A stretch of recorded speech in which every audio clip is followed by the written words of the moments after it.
Hey everybody, Brooks from Jog Times here. Welcome back to the channel. Today's video I'm going over some Z06 information. I just came across Bring a Trailer, a brand new Corvette C8 Z06 convertible, which is listed on Bring a Trailer by the dealer, and it's over $200,000 already. So here as it is on the listing, current bid $200,000, Bring a Trailer. It's the 70th anniversary car. And you can kind of go through some of the details. Great spec, no doubt. Really like it. If you've not been following the channel, I did order a Z06 convertible. It's supposed to be made in a few weeks, and I should have it maybe in a month. I was hoping I would get it when the other YouTubers got it back, I think, end of year. But they didn't pick me as VIP from Chevy. I don't blame them. Never had a Chevy before, so I totally get it. Nevertheless, I'm still excited to get the car. However, this is a little weird because Chevy is voiding the warranties of people who buy the car and flip it within 6 months. So when I buy this car, I have to keep it 6 months. I'm going to keep it longer, but nevertheless, if I sell within 6 months, they void my warranty. And that's to keep flippers from just buying cars, flipping, and make money. Not sure I totally agree with that. I'll go over that in a little bit, but this is weird. So Chevy will void your warranty for trying to flip the car and make money, but they're perfectly okay with dealers making an absolute killing. So right here, this car is sold by a dealer, new, not used, and even goes over here in some of the details. You can read that they do address the warranty issue. There's the sticker, and it says right here, so the buyer will be required to retain the vehicle for a minimum of 6 months from the date of purchase, or the warranty be null and void for subsequent owners.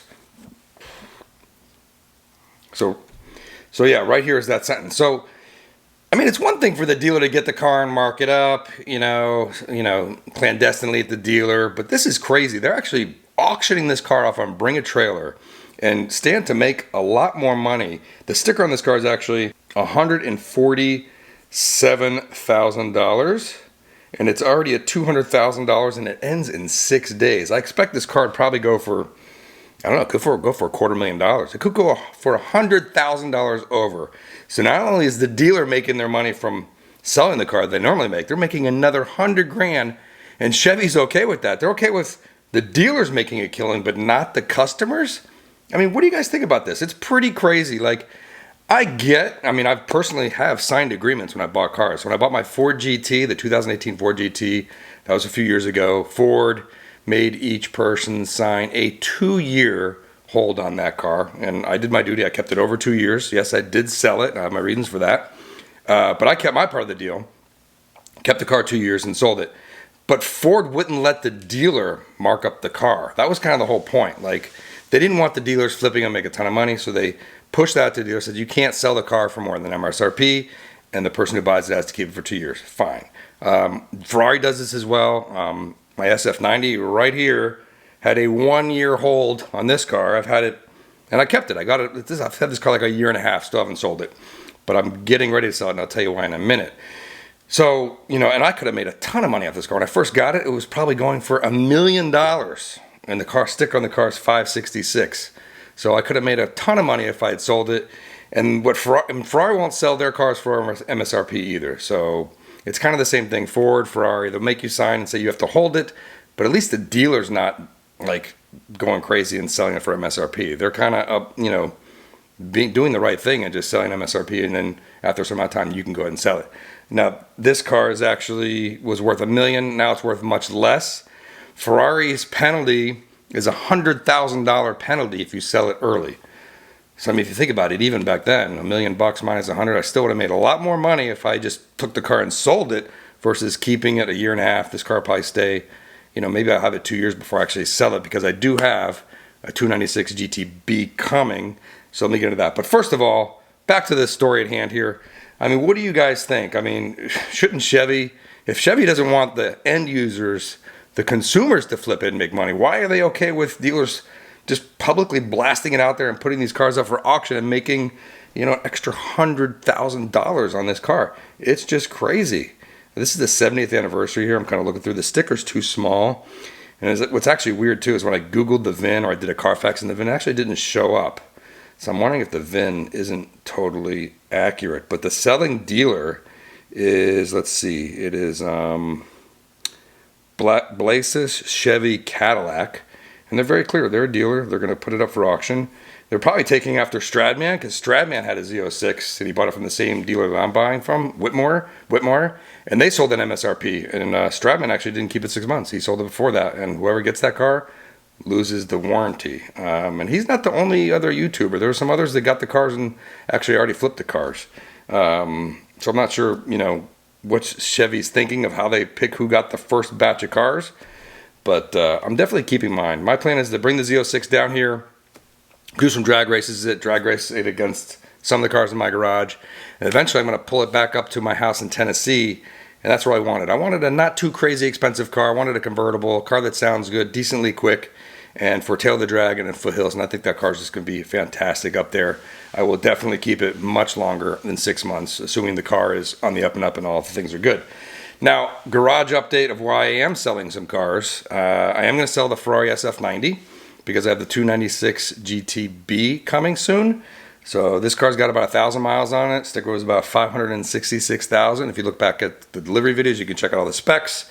And it's for sale in I think I'm asking about $680,000, which is kind of the bottom of the market of these. They're asking all over different prices. If you're interested in a Ferrari SF90, give me a buzz. You can pick this car up. Now, also, I have a Huracan Technica coming, and that should be here in about 6 to 8 weeks. So Huracan Evo over there, 5,400 miles on that car. It's got a 305,000 sticker. It's the all-wheel drive Evo, and asking price on that is $290,000. I think that car's going to go pretty quick. That's an attractive price for this car.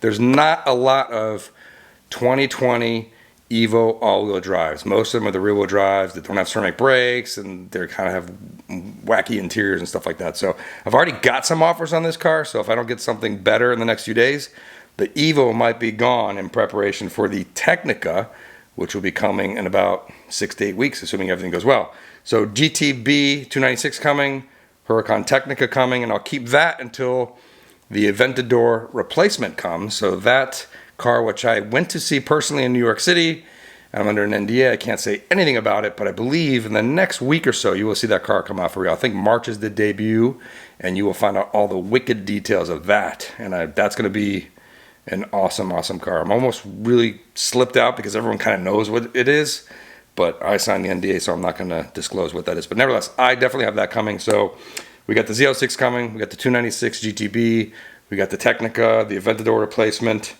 and man, what else did I order? Oh, the 296 GTS, got that coming. And of course, the Ferrari Purosangue V12, also ordered that from Ferrari, and Ferrari actually has an 18-month hold on that car. So I'm not a big SUV guy. That might be a problem for me to keep a Ferrari SUV for 18 months at that price point. I think it's going to be like maybe $500,600,000. So nevertheless, Ferrari, if you want to get rid of it, they want the car back, and then you just get out for the going rate, probably an SRP or something like that. But we'll see what happens with the Purosangue. But there you go. So that's the garage update, what's happening, what's coming soon. And I don't know. I just thought that it's pretty crazy that Chevy will not let the end user sell the car within 6 months, but they got no problem with dealers just going out there and being blatantly crazy, auctioning these cars off on Bring a Trailer, and just making a killing on it. It's crazy. So what do you guys think?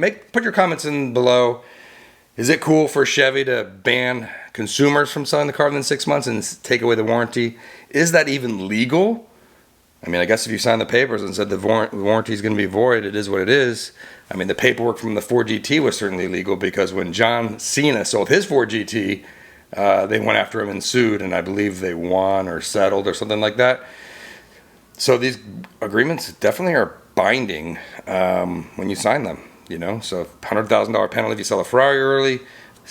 Your warranty's void if you sell the Z06 early. I've never had to sign anything on the Lambos for keeping them any specific time. I'll let you know what happens when the Technica arrives. And McLaren too, I've never had to sign anything except on the 765 LT Spider behind me. I did sign a 1-year hold on that car, and that agreement was basically that you have to let the dealer resell it, so they would get their consignment fee, which I don't think is that bad of a deal. So if you're gonna make a couple $100,000 on a McLaren, you bring it back to the dealer, they sell it, they get their 5%. Everyone kind of wins. So I don't mind that scenario. That's fine. Everyone makes some more money if you want to sell the car. But my McLaren's going to stay until something better comes out, which I think is going to be a while. This car is just incredible. As always, thanks for watching. I know this is kind of a ranting video, kind of different for the channel, but I just wanted to call this out. This dealer is just crazy to just post this up on Bring a Trailer and, you know, get maybe $100,000 over while the consumers get stuck with no warranty if they have to sell the car. As always, thanks for watching. See you next time.